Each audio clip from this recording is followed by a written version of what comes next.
नमस्कार, मैं मन्नू रेडियोबाजी के लिए फिर से एक नई कहानी लेकर आया हूँ।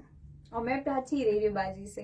तो हम लोग आज कुछ नई दूसरी टॉपिक पे हम लोग बात करने वाले हैं। कुछ अच्छी इंटरेस्टिंग स्टोरीज है, कुछ भयानक भी है, कुछ आपको अगर बुरा लगे तो हमें क्या बोले, हम उससे चीज से माफी मांगते, क्योंकि हम लोग ऐसे स्क्रिप्ट लेके नहीं नहीं, जी। प्राची, जब भी मैं स्टोरी जी। सुनाता हूँ उसके लिए मैं ना कोई प्रिपरेशन हाँ करके आता हूँ, कुछ जी। नहीं। मैं सीधे आकर लाइव में बोल देता लोगों हूँ, से क्या बातें बातें हम करता भी। हूँ। तो हाँ, अगर कुछ हमारी कुछ ऊंच नीच हो जाए, कुछ अगर गलतियां हो जाए या हमने कुछ ऐसा बोल दिया हो तो हमें उसके लिए माफ कर दीजिएगा, क्योंकि हम एक्टर्स नहीं हैं हाँ, जो आपको ऐसे स्क्रिप्ट करके, हमारे दिल में जो होता है, मन में जो होता है, जो बातें होती है, हम सीधे सीधे आपके सामने रखते हैं। जी, तो आज का टॉपिक है दहेज प्रथा के जी, ऊपर, जो कि हमारे समाज में एक काला दाग है कहिए तो। और ये प्रथा बंद है। अगर आप मतलब वो तो आपको सबको पता है कि ये चीजें चल रही है, अंदर अंदर चल रही है। बोलने के लिए है कि हाँ हम नहीं लेते दहेज और ये कानून के खिलाफ है, पर लोग लेते हैं और आज भी ये चीजें चल रही है। तो उसी के ऊपर हम लोग बात करेंगे। हाँ प्राची, ये आज की स्टोरी जो है, जो कहानी मैं लेके आया हूँ, जहानाबाद की है। जी। और जहानाबाद के एक किसान है विजय जी। विजय जी। जी, विजय जी के दो बेटी, एक बेटा है। ठीक, बड़ी बेटी की शादी हो चुकी है। जी। बोकारो में कहीं शादी किया उन्होंने। हम्म। ठीक है, बेटे की शादी नहीं की है, लेकिन छोटी बेटी के लिए एक अच्छा लड़का ढूंढ रहे थे। जी। बहुत जगह उन्होंने अपने बेटी को दिखाया, हर जगह। कभी किसी जगह लड़की पसंद नहीं आती थी, किसी जगह हो सकता था पैसे के चले बात रुक जाती पैसे थी। के चलते जी। तो एक लड़का उन्हें पसंद आया, गुजरात का। हम्म। ठीक है, गुजरात का लड़का उन्हें पसंद आया, इंजीनियर था।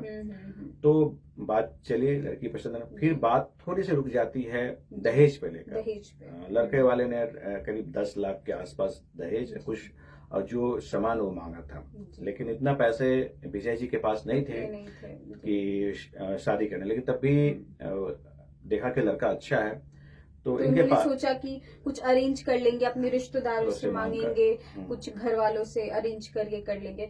तो वही मैं बोल रही थी कि मतलब लोग कैसे, अगर लड़का लड़की अच्छा है, पढ़े लिखे हैं, तो आज के भी जमाने में लोग कैसे दहेज लेते हैं। 10 लाख रुपए मतलब एक सौदा होता है। आप अपनी बेटी को दूसरों को दे रहे हैं, वो आपसे सौदे से, पैसे से खरीद रहे हैं। ये कितनी गलत चीज है। जबकि आज वो पढ़ा, आपने बोला लड़का इंजीनियर है, अच्छा खासा पढ़ा लिखा हुआ सोच वाला इंसान, वो और वो अपने मम्मी पापा को मना नहीं कर रहा है, पढ़ा लिखा हुआ। एक बोलते हैं ना, अनपढ़ होता है तो चलिए नॉलेज नहीं है, बट पढ़ा हुआ इंसान भी बोल रहा है हाँ, वो भी दहेज के खिलाफ नहीं है। तो यही चीज मैं बोल रही थी कि मतलब कलंक है ये हमारे उसके ऊपर। तो चलिए कहानी और आगे बढ़ाते हैं जी। तो एक दिन क्या, तो मैं जहानाबाद गया हुआ था, उनके घर पर, विजय जी के घर पर गया था।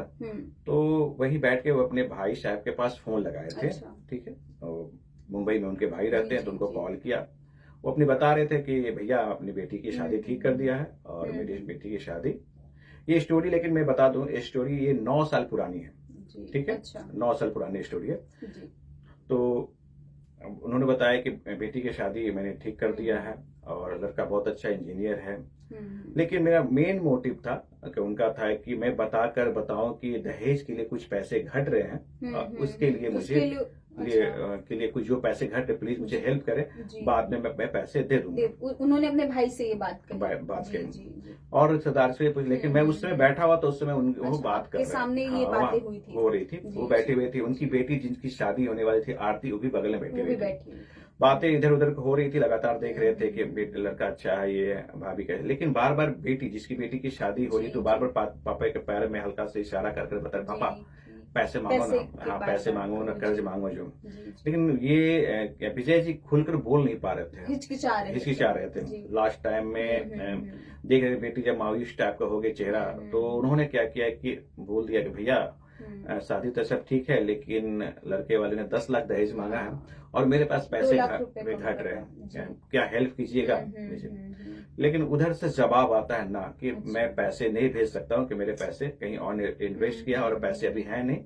अगर तुम्हें पैसे की आवश्यकता है तो रोड पर वाली एक जमीन है, उससे तुम बेच डालो। तो ये सुनकर एक तो मायूस हो जाती है, उसके बाहर निकल जाती है। और इसके बाद विजय जी बोलते हैं कि इतना कम टाइम है, कहाँ मैं इस जमीन को बेचूं, क्योंकि मात्र 20-22 दिन शादी का रह गया था, तो इस बीच में इतनी जल्दी जमीन बिक नहीं पाती है। लेकिन तब भी वो पूरा तरह कोशिश करने, लड़के से कोशिश करते हैं, लड़के वाले को बोलते हैं कि ठीक है मैं दे दूंगा और शादी से पहले दे दूंगा।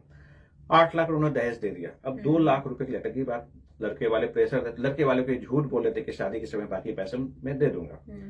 होते होते क्या हो कि शादी की बारात आ गई, बारात लगी, लेकिन ये विजय जी ने वो पैसे नहीं दिया, 2 लाख रुपया। लड़के वाले प्रेशर, इसके चलते क्या लड़के वाले फैमिली से इनकी मनमुटाव हो गई। अच्छा। लड़की तो ठीक है लेके चले गए, लड़का अपने अच्छा, मतलब शादी उन्होंने कर लिया, शादी कर और लिया, लड़की को लेके चले गए, लेकिन ये मनमुटाव अब क्या हुआ, रिश्ते में मनमुटाव। अब जो प्रेशर जो झेलना वो आरती झेल रही है। अच्छा, वो लड़की के ऊपर प्रेशर हो रहा है कि अब घर वाले उसको प्रेशर दे रहे हैं, लड़के घर वाले के तुम पैसे लेकर क्या, पैसे तुम्हारे बाप झूठ बोला, तुमने ये वादा किया था इतने सामान देने के लिए, तुम्हारे पिताजी ने बोला था और तुमने पैसा नहीं दिया। 8 लाख रुपया उन्होंने दिया, वो चीज वो भूल गए, वो 2 लाख रुपए के लिए लड़की के ऊपर प्रेशर दिए जा रहे हैं जी। तो ये इस चीज के चलते साल भर हो गए, डेली लड़ाई झगड़ा और ये होता रहता था। एक दिन क्या हुआ कि मैं भी अपने घर में बैठा हुआ था, एक कॉल आया कि देखो ना, सामने से कॉल आया, उन्होंने कॉल किया है घर सामने वाले घर से। तो मैं मेरी मम्मी गई तो मालूम चला कि जो लड़की की शादी हुई थी तो उसने क्या किया कि सुसाइड कर लिया। उसने अपनी जान खत्म कर ली, उन्होंने सुसाइड कर लिया। यही प्रेशर की वजह से डेली रात में होती थी। तो जब यहाँ से कॉल किया तो बोला कि हमारे दोनों में से लड़ाई झगड़ा हुआ और मैं इससे बचने के लिए, लड़ाई जोर से हो रही थी, मैं घर से बाहर निकल गया और मैंने लौट के आया तो देखा कि वो फांसी लगाई हुई है। तब तक ये लोग इतना होने के बाद फिर ये लोग गए वहां पर, उसके घर वाला तो वहां पर जो भी था बॉडी को लेकर आया और उस पर लड़के के ऊपर दहेज और हत्या का आरोप लगाया उन्होंने, आरोप लगाया। केस चला, लड़का जेल गया। लेकिन देखा कि 1-1.5 साल बाद ही उन्होंने क्या किया कि एक केस से समझौता कर लिया। अच्छा, समझौता जैसा? इसके लड़की के फैमिली वाले ने समझौता कर लिया। अब समझौता में क्या किया, उन्होंने कहा कि जो पैसा मैंने दहेज में दिया है उसे क्या किया कि मुझे वापस कर दे, मैं केस वापस ले लूंगा। और यही हुआ और उसके चलते क्या हुआ कि उसने दहेज उसने वापस कर लिया और फिर इन्होंने केस को कम्प्रोमाइज करके केस को कम्प्रोमाइज कर लिया। अब इसमें घाटा किसका हुआ, उस लड़की का उसने अपनी जान दे दी। और दूसरा क्या, लड़का फिर 6-7 महीने बाद दूसरी शादी कर ली। तो फैमिली वाले को ये तो नहीं फर्क पड़ा, चलिए इनकी भी जिंदगी आराम चल रही है, लड़के वाले भी दूसरी भी अपनी वाइफ को लेकर आराम से जी रहे हैं। घाटा हुआ लड़की को, एक तो दहेज के चलते, या तो आपके पास दहेज तो देना ही पहले अपराध है। बिल्कुल मैं दहेज के बिल्कुल खिलाफ हूँ, क्योंकि अगर आप मतलब मुझे ये लगता है कि अभी इस जनरेशन में भी अगर आप दहेज जैसी चीप वाली चीजें अगर आप मांग रहे हैं, जबकि आपको लड़की पढ़ी लिखी हुई है, लड़का पढ़ा लिखा हुआ है, फिर दहेज किस चीज का, पैसे क्यों करे? एक तो माँ बाप अपनी बेटी दे रहे हैं, इतना जो सबसे बड़ा दौलत होता है, उनकी पूरी जिंदगी की जमा पूंजी होती है बेटी, वो आपको दे रहे हैं और उसके बदले में आप उनसे पैसे मांग रहे हैं। एक लड़की के माँ बाप के ऊपर कितना प्रेशर होता है, एक बच्ची को पढ़ाना, फिर उसके लिए फिर पैसे ज्वेलरी सब रखना, फिर उसकी शादी करना, उसके बाद फिर शादी में खर्च भी करना और फिर उसको दहेज भी देना। मतलब इसलिए मुझे लगता है कि बहुत सारे माँ बाप जो गरीब माँ बाप हैं वो अपनी बेटी को एक तरह से बोझ ही समझते हैं, क्योंकि उन्हें लगता है कि मैं कहाँ से करूंगा। अगर किसी गरीब इंसान को अगर 2 बेटी हो जाती है तो वो सोच में पड़ जाता है कि मैं इससे कैसे शादी करूंगा। अभी कारण बताता हूँ, जो आपने जो भारत में और इंडिया में जो होती, जो जैसी लड़कियां जन्म लेती हैं तो बहुत कम घरों में खुशी का माहौल होता है। अधिकतर घर में होता है कि ये हो जाते हैं लड़की हो गई, क्योंकि उनके दिमाग में ये चीज रहता है ना कि मुझे इसे पढ़ाना लिखाना तो है, बट उससे उनके ज्यादा ऊपर रहता है शादी की दहेज देना है, उनके ऊपर ये बात होता है। और कई बार जो गरीब लोग जो होते हैं वो अपनी बच्ची को इसलिए नहीं पढ़ा पाते क्योंकि ये सोचते जितना पैसा मैं पढ़ाई में लगाऊंगा उतने पैसे में इसकी शादी हो जाएगी। इसलिए गर्ल्स एजुकेशन भी मतलब वो नहीं देते, लड़कियों को नहीं पढ़ाते लिखाते। ये भी एक कारण है, क्योंकि उन्हें लगता है कि पढ़ाने लिखाने से क्या होगा, करना तो इसको घर का ही काम है। एक छोटी सी घटना और बताता हूँ, जैसे मेरे घर के पास से एक जो हमारे बगल में रहते हैं, उन्होंने क्या कि अपनी बेटी को बहुत पढ़ाया। लड़की गवर्नमेंट जॉब भी करने गई है, लेकिन जब शादी होने का टाइम है तो तब भी दहेज दे रहे हैं।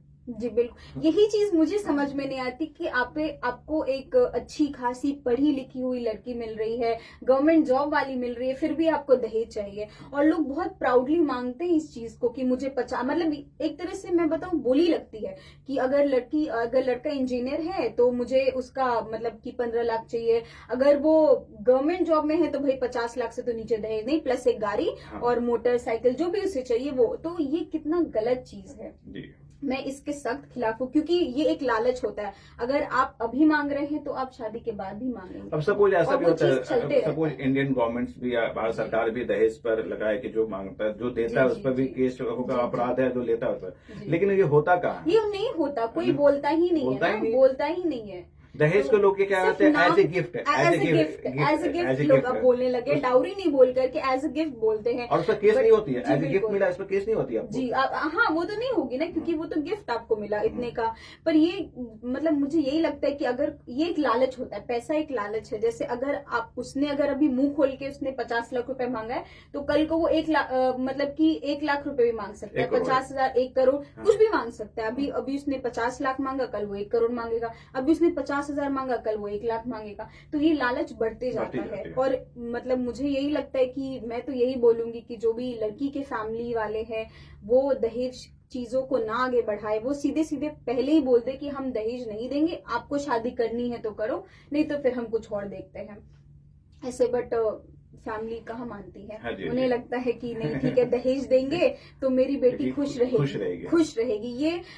ये मुझे नहीं पता, क्योंकि मैंने ऐसी बहुत सारी स्टोरी सुनी जहाँ पे दहेज देने के बाद भी बेटियों को लोग मारते हैं, उन बहुओं को मारते हैं, बहुत सा ऑब्जेक्शन आते हैं, बहुत चीजें, बहुत चीज। आप एक तो नॉर्मल देखिए कि सपोज अगर दहेज देकर हाँ। अगर उनकी बेटी, पढ़े लिखे इतने लोग होते हैं कि सपोज अगर 2-3 बेटियां जन्म दे दी, बिल्कुल, तो लगता नहीं आपकी बेटा दूसरे ये मुझे यही मतलब हर चीज में लड़कियों को ही ये चीज टारगेट किया जाता है, जो कि कितना गलत है। मतलब उसने दहेज दिया, अगर कल को उसने 3 बेटी जन्म दे दी तो उसके लिए भी उसको कोसेंगे कि तुम्हारी वजह से तुम तो सिर्फ बेटी जन्म दे रहे हो, बेटा नहीं हो रहा है। हाँ, मतलब हर चीज के लिए आप एक लड़की को जिम्मेदार ठहरा रहे हैं, जबकि लड़की को अगर लड़की होती तो इसमें कोई गलती लड़की की नहीं होती है। वो प्रॉब्लम है इसका XY जो मुझे क्रोम का प्रॉब्लम है। तो वो जो लोग ये बात समझते हैं कि लड़की हो रही तो लड़की का प्रॉब्लम है, इसमें बेटे का भी प्रॉब्लम है, दोनों का प्रॉब्लम है। तो आप सिर्फ एक को प्रेशर क्यों दे रहे हैं कि ये हो रहा है वो हो रहा है। तो ये एक बहुत बड़ा समाज पे कलंक है कि आज भी मतलब 2022 में भी लोग दहेज के लिए अभी देखिए कल की रात की मैं कहानी बता रहा हूँ कि कल रात में मैं था घर में, तो मेरे यहाँ एक काम आरती नाम की लड़की काम किया करती थी, काम वाली के नाम ही आरती थी। तो उसे बच्चा नहीं हो रहा है, तो अब उसका हस्बैंड बोल रहा है कि नहीं तुम्हारे में प्रॉब्लम है। जब डॉक्टर के पास जाती है तो फिर लड़के प्रॉब्लम नजर आता है, तो वो बोलता है कि ये वो लड़का क्या बोलता है कि डॉक्टर गलत है, डॉक्टर गलत है। मतलब मुझे ये नहीं समझ में आता है कि मेन ईगो क्यों इतना प्रॉब्लम बीच में आता है। मेन का ईगो बहुत ज्यादा हो जाता है, जबकि आपको अगर कोई प्रॉब्लम है तो 2 लोग सुलझा सकते हैं बैठ करके, हस्बैंड वाइफ है, बात कर सकते हैं। बट वो प्रॉब्लम डाल देंगे कि हर चीज लड़की के ऊपर डाल दो, तुम दहेज नहीं दी, तुम ऐसी हो, तुम बच्चा नहीं हो रहा है तुम्हारे कारण हो रहा है, लड़की हो रही है तुम्हारे कारण हो रही है, सब चीज में घुमा फिरा के बोलते हैं। तो आज ये बहुत ऐसी टॉपिक है, मतलब दहेज प्रथा जो अभी भी चल रही है, एज अ गिफ्ट अब चलती है। अब ये लगता है ये खत्म होने वाले, हमारे कितने भी समाज मॉडर्नाइज होते जा रहे माहौल, तब भी ये खत्म नहीं हो रही है। बिल्कुल लोग पढ़ कहाँ से कहाँ तक पहुंच गए, लोगों की सोच कहाँ। आजकल देखिए तो अधिकतर लोग सब बाहर में जॉब करते हैं, इंडिया से बाहर जॉब करते हैं, उनकी सोच वैसी होनी चाहिए, बट उनकी सोच वही है, घूम फिर करके वो दहेज पे ही आके अटक जाती है। तो पता नहीं ये दहेज प्रथा कब खत्म होगी। बट मुझे लगता है कि अगर हम लोग थोड़े अगर इसमें हम लोग अपना योगदान दे, अगर हम लोग इनिशिएटिव ले थोड़ा कि लोग ये बोले कि ना हम दहेज देंगे ना हम लेंगे, ये चीज अगर हम लोग करना चालू करें तो बहुत सारी फैमिली बच सकती है, बहुत सारी लड़कियां अपनी जिंदगी खोने से बच सकती है, और हमारा समाज एक अच्छा समाज बन सकता है। तो चलिए फिर नेक्स्ट टाइम के लिए हम लोग कुछ ऐसी स्टोरीज लेकर के आएंगे कुछ, और कमेंट बॉक्स में जरूर डालें कि दहेज के प्रति आपकी क्या राय है। जी हमें कमेंट्स करके बताएं आप क्या सोचते हैं, आप दहेज के खिलाफ है या आप सपोर्ट करते, जो भी है मुझे नहीं पता, आप अपनी राय दे सकते हैं, आप पूरी स्वतंत्रता है आपको अपनी राय देने के लिए। हमें जरूर कमेंट करें, हमारे पेज को लाइक करें, सब्सक्राइब करें। तो फिर से हम मिलेंगे नेक्स्ट टाइम आपके लिए कुछ नई इंटरेस्टिंग स्टोरीज लेकर के, तब तक के लिए बाय बाय।